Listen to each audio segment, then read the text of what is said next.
Bismillahirrahmanirrahim. Assalamualaikum warahmatullahi wabarakatuh. My name is Puji Nur Aisyiah, and I'm one of the member of ninth group. Would like to deliver about style, context, and register, especially about register, because the first and second point already explained by my partner, which is Mamai Mailani. So let's now turn to the explanation, which is about register.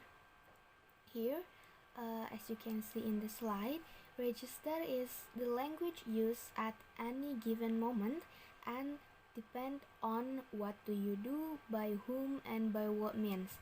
Register here indicates the type of social progress is going on. Here, registers can simply be described as variations of the language according to its use, while the dialect as a language variation based on users' registers on this concept is not limited to the choice of words, but also includes the choice of the use of text structure and texture, cohesion, and lexicogrammatical, as well as phonology or graphology choice.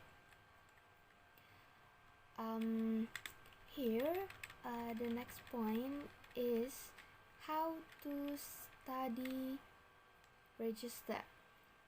In their book Sociolinguistics Perspectives on Register, Douglas Bieber and Edward Finnegan, I'm sorry for the mispronounce, provide an analytic framework to follow when studying register.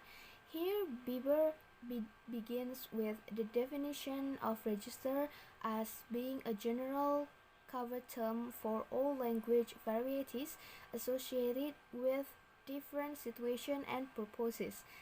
In the communicative characteristics of participants involved in the situation taking place must be taken into consideration, beginning with the addresser or addressers, which can be the writer or speaker. Next, we must examine the relations between the addressers and addressee, taking into account the social role each participant maintains.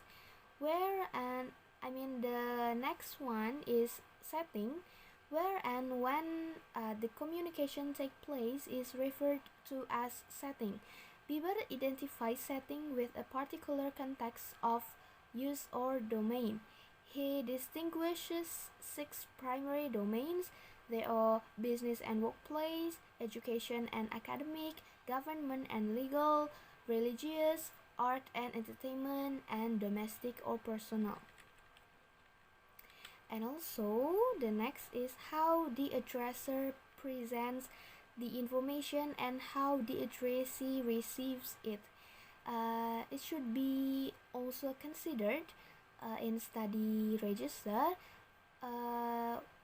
Another factor that important in differentiating among registers is the different purposes, intents, and goals of the addresser itself. Lastly, it is the topic or subject being discussed. Here, the topic or subject being discussed, whether popular, generalized, or specialized, needs to be considered. Well, the next point is types of register. Here I provide you some types of registers, which actually exactly 5 types. The first type is formal register.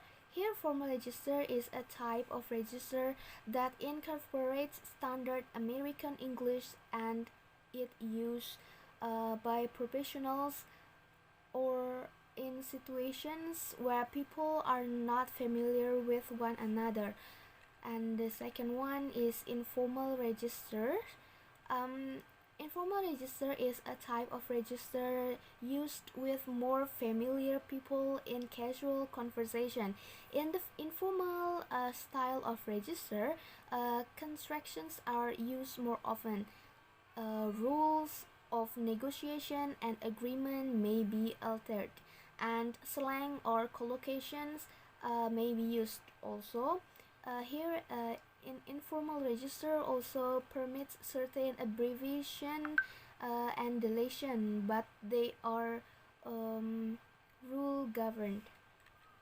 The third type is over formal register.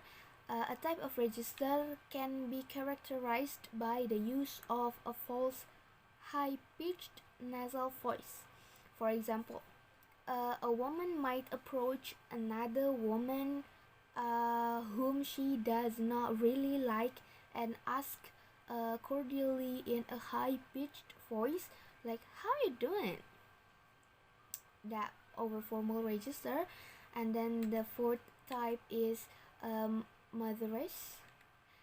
Uh, it is a type of register characterized by high pitch, elongated sounds, and sing-song intonation. Well, this type of register is used when people speak to infants, young children, or pets. The last type is reporting register. It is a type of register which characterized by easily observable verbal and nonverbal cues, which are flat intonation, rapid rate of speech, relatively low pitch, absence of marked facial expressions and gestures. So that's all the explanation about register. I hope you guys get the point, and I hope that it will be useful for all of us.